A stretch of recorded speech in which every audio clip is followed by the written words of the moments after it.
This is Trig lecture 923 and 24.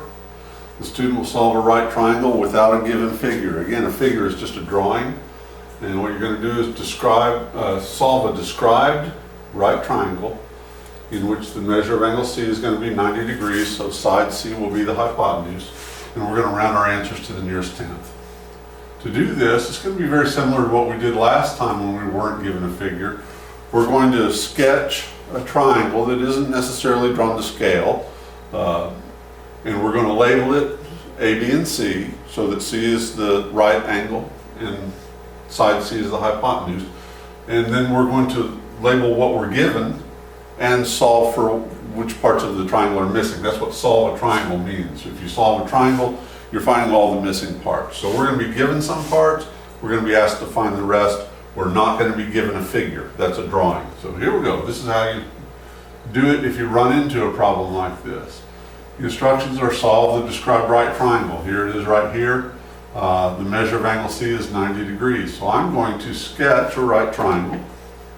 It's not necessarily drawn to scale at all, but it is a right triangle.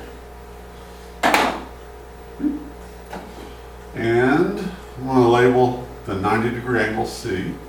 And I'll call this A and this B. And it doesn't matter which one we call A and B. I could call this one A and this one B, it doesn't matter. But side A is always opposite angle A. Side B is always opposite angle B. And side C, the hypotenuse, is always opposite the 90-degree angle C. With this in mind, I'm going to label on the drawing that I made the information that I'm given. Oops. See if I can move this down just a little bit. Okay, so I'm given that the measure of angle B is 59 degrees. And I'm given that the length of side A is 3. So now what I'm going to do is determine what I'm missing and then try to find it. So I'm missing angle A.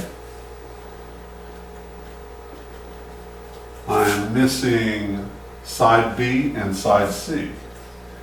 So I'm going to put those in a little box over here, just to keep track of what I'm missing. And that's where I'll put my answer, so I'll have them all in one spot when I'm done. So here we go. I'm going to take a look at trying to find something, and I see that if I'm going to try to find, for instance, angle A, all I have to do is remember that if this is 90 degrees, these two have to add up to 90 degrees because all three of them add up to 180. So I'm going to subtract 59 from 90, and that will give me the measure of angle A. 90 minus 59 is 31. So I just found the measure of angle A. That's an exact value. Because this was exactly 59 degrees, this is exactly 31 degrees. Okay. Now I'm going to try to find, I think I'll try to find side B. So I'm looking at 59 degrees here. I'm going to say, which trig function could I use that would involve side B, which is what I just decided to try to find, and a known value? Well, if I say the sine, that would be opposite over hypotenuse. That gives me two unknown values, B and C. So I'm not going to use sine. If I try cosine, that gives me the adjacent over the hypotenuse, 3 over C, which I could use to find C, but I'm going to try to find B. So I'm going to use the tangent function. From this perspective, B over 3, opposite over adjacent. So I'm going to say that the tangent of 59 degrees is opposite over adjacent, B over 3. Then to solve this, I'm just going to multiply both sides by 3. That cancels this and gives me the exact length of side B. The exact length is 3 tangent 59 degrees. Now I'm going to make an approximation using a calculator. B is approximately, let's see if I can find a calculator. Here's one. Turn it on, clear it out. 3 times the tangent of 59 equals 4.99. That's about 5.0. rounded to the nearest tenth. And so I put 5.0 here. I indicate that that is rounded, and this tells me that tells my reader that it's rounded to the nearest tenth. Okay. Now I'm going to try to find C, and I don't want to use an approximation to find C if I can avoid it. Whenever we can avoid using approximations to find missing parts of a triangle, we avoid it whenever we can. We try to always use exact values. So I'm going to look for something that involves one of these exact values and this exact value and C. So I'm going to stick with 59. What the heck? I mean, I could go with 31. I know that's an exact value as well. I'm going to stick with angle B. I'm going to say, well, looking for angle C now, because I know that B is about 5. I'm looking for, or rather, side C. I'm going to say, well, from this perspective, I would use this exact value and this side that I'm looking for. So that would be adjacent over hypotenuse, which would be the cosine function by definition. So I'm going to say the cosine of 59 degrees is 3 over C. If I said the sine of 59 degrees, that would be an approximation, 5 over C. So I don't want to use an approximation if I can avoid it, and I can by using the cosine function. But here we go. The cosine of 59 degrees is 3 over C.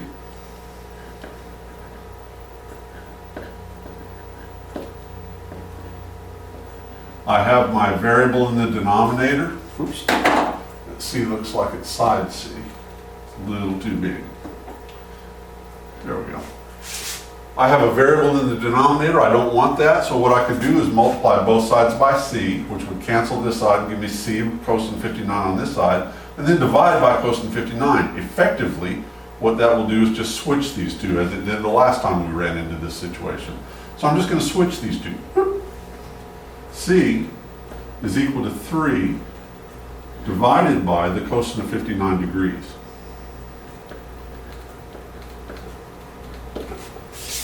That's the exact value of C, and now I'm going to find an approximation using my calculator. Clear it. And 3 divided by cosine 59.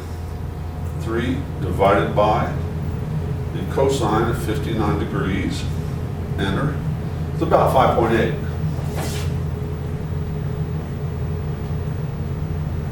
Units.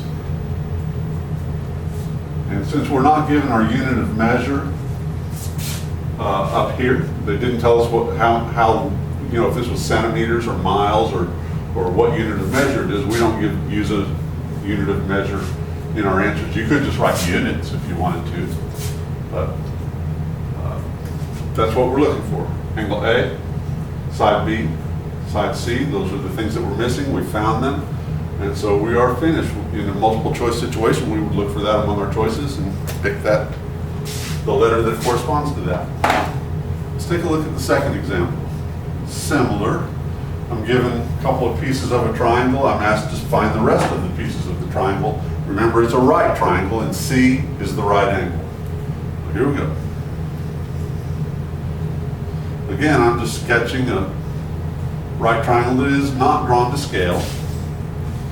I'm going to label it A, B, and C. And I'm going to make sure that C is the right angle, which will make little c the hypotenuse. Small a will be the side opposite angle A, and small b. Okay. So I've got it set up, and I'm going to label it now. They're telling me that the hypotenuse, C, is 8.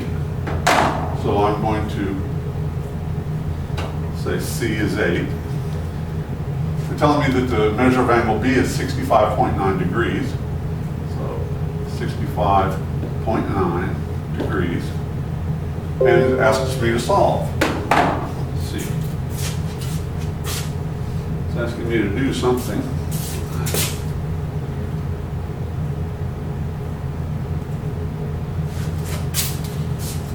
All right. So I'm going to go ahead and solve what I can here. Take a look at what I've got. I'm looking for angle A and side A and side B. So I'm looking for angle A, side A, and side B. These are the three things I'm looking for.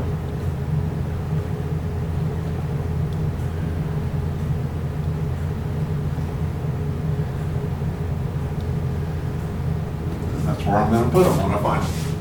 So here we go. Let's scoot this over this way a little bit. First thing, the easiest thing to do would be to find angle A. If I know this is 65.9, I can find this by subtracting this from 90, because these two always add up to 90. This one is 90, so these two have to add up to 90. So 90 minus 65.9, it's early in the morning, so I'm not going to try that in my head. 90 minus 65.9 equals 24.1.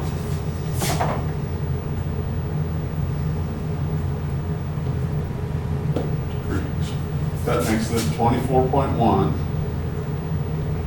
degrees, and that's an exact value. And I'm going to check that, I'm going to do that again just to make sure I haven't messed up. 90 minus 65.9 equals, yay. So there we are. Now we're going to find, let's try to find A. If I was going to try to find A, the function that I would use would be the trig function that involves the adjacent side and the hypotenuse. And the cosine is defined as adjacent over hypotenuse. So I'm going to choose to find side A, which I just decided I was going to find. I'm going to use the cosine function. The cosine of 65.9 is A over 8. Cosine of 65.9 degrees is A over 8. Adjacent over hypotenuse. In this case, our variable isn't in the denominator, so to get the variable isolated, all I have to do is get rid of a divided by 8, so to speak. So I'm going to multiply both sides by 8. And when I do that, A will be all by itself. That gives me 8 cosine 65.9 is equal to the length of side A, exactly equal. And now we're going to approximate it. A is approximately whatever this is. I'm going to use my handy dandy pocket brain. 8 times the cosine of 65.9 is about 3.3, rounded to the nearest tenth. That's what our instructions tell us to do. So this would be 3.3 units. This is not an exact value, so I'm going to put a little dot above the equal sign to indicate that this is an approximation. That's an approximation symbol, and so is that. And I'm not going to label my units of measure because I wasn't given any. If I had been given some, I would label it. Okay. Let's try to find B now. From this perspective again, might as well stick with this. We could just as easily use this one. I'm going to say 65.9, I'm looking for B, so that would be opposite over hypotenuse, and that will be the sine function. So I'm going to say that the sine of 65.9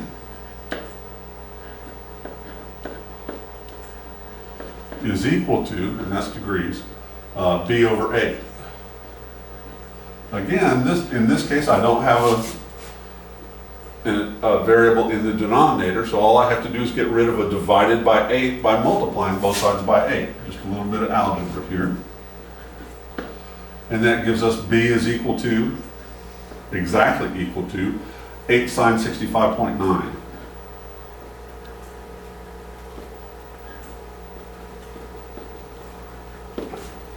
Okay, I switched sides of the equal sign, but that doesn't matter. If B is equal to this, then this is equal to B. It's the symmetric property. I'm going to evaluate this and get an approximation now, and I'll be finished. So here we go. 8 sine 65.9 equals, it's about 7.3, rounded to the nearest tenth. If I come over here, I put 7.3. I indicate that that's an approximation. Everything's rounded to the nearest tenth. I've found everything I was asked to find, and so I'm finished. I'm done with that problem. Alrighty, I think I've got one or two more here. Let's see. Yeah, I've got two more. Let's take a look at this one. Here I'm given two sides. So let's go ahead and draw a right triangle.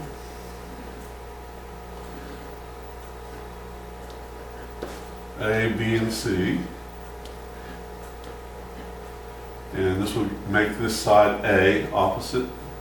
Opposite B will be side B, small case, and the opposite C will be side C. And I'm given that A is 5, exactly. I'm given that C is 9.5.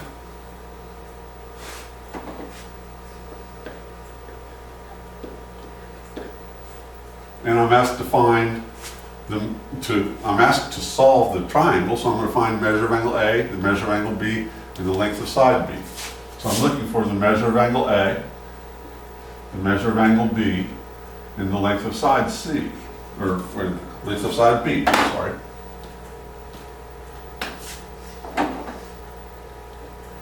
So those are the three things I'm looking for.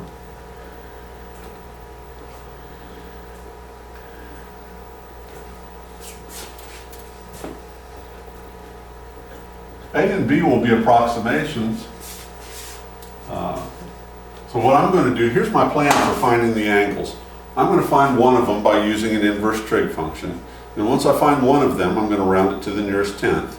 And then to find the other one, I'm just going to subtract the one I just found from 90, and that will give me the other one. Because the acute angles of a right triangle are complementary. That means they add up to 90 degrees. And 90 plus 90 is 180, so that's my plan. I just got to decide which angle I want to find first. So I think I'll try to find angle A. I can use, from this perspective, angle A, I'm given the opposite and the hypotenuse. So I'm going to say that the sine of A is equal to 5 over 9.5.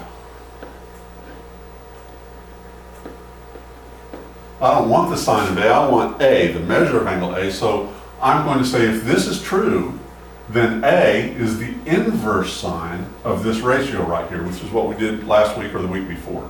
We did inverse trig functions. So I'm going to say, therefore, A is the inverse sine of this ratio, 5 over 9.5. And I'm going to evaluate this with my calculator. And that will be an approximation, and I'm going to round it to the nearest tenth. So here we go. Here's how we do this with the TI-30XS. Make sure it's on, I clear all the garbage out of it, and I say inverse sine, I hit the second button and the sine button. It opens a parenthesis, I just enter this ratio, 5 divided by 9.5, or you could use the fraction button. I don't because I'm old. And I close the parentheses, and when I hit enter, it will tell me what the measure of angle A has to be if this is 5 and this is 9.5 in a right triangle. And that would be about 31.8 degrees. So the measure of angle A is approximately 31.8 degrees. And now I can find angle B. If I know that angle A is 31.8, I can subtract 31.8 degrees from 90 and I'll know the measure of angle B. So that's what I'm going to do. Clear and say 90 minus 31.8 is equal to 58.2, approximately.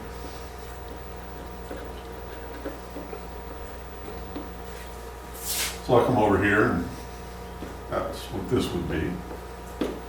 And the last thing I'm looking for is the length of side B. And since I know that this is an exact value, 5 was given to me and C is 9.5 exact values, I can use these two exact values to find B because this is a right triangle. I can use the Pythagorean theorem and find the length of side B and then round. We could use trig functions to find the length of side B, but if we did, we'd have to use these approximations, and I would rather avoid that if I can. Sometimes you cannot avoid using approximations, and when that happens, you just use an approximation. But if you can avoid it, go ahead and avoid it. I'm going to use the Pythagorean theorem to find the length of side B because I know these are exact values. So I'm going to say A squared plus B squared, which is what I'm looking for, is equal to C squared, just like when we were little, when we first learned the Pythagorean theorem. And so what I'm going to do now is I'll go ahead and evaluate these. I know this is 25 plus b squared is equal to 9.5 squared. I do not know. It's less than 100, I know that. 9.5 squared, 90.25.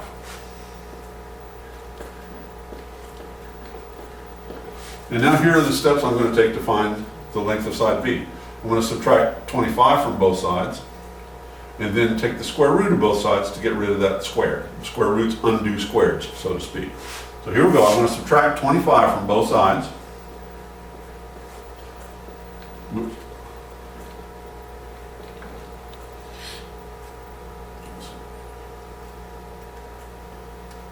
That gives me 65.25.